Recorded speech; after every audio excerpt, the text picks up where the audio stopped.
Nicosia is one of Europe's hidden gems. Visitors to Cyprus's bustling capital will be captivated by its old historical landmarks and well-planned museums. The majestic Venetian walls surrounding the old city are one of Nicosia's defining features.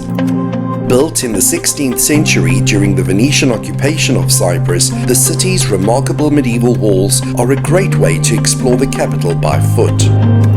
The Famagusta Gate is the most important of Nicosia's gates, since it once functioned as an entrance to the road leading to Cyprus's most important port, Famagusta. Today, it is one of the city's most significant cultural venues.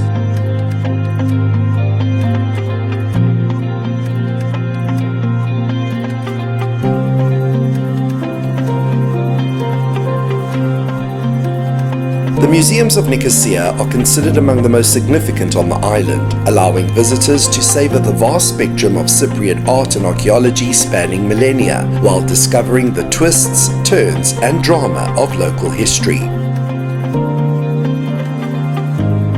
The well-preserved landmarks bear witness to the island's rich historical past, allowing visitors to get up close and personal with architectural wonders in what is considered an open-air museum to those who explore the city's streets and hidden passageways. Attractive and colorful, modern and unique, this is Nicosia, a historical open-air museum, the brightest capital of Europe.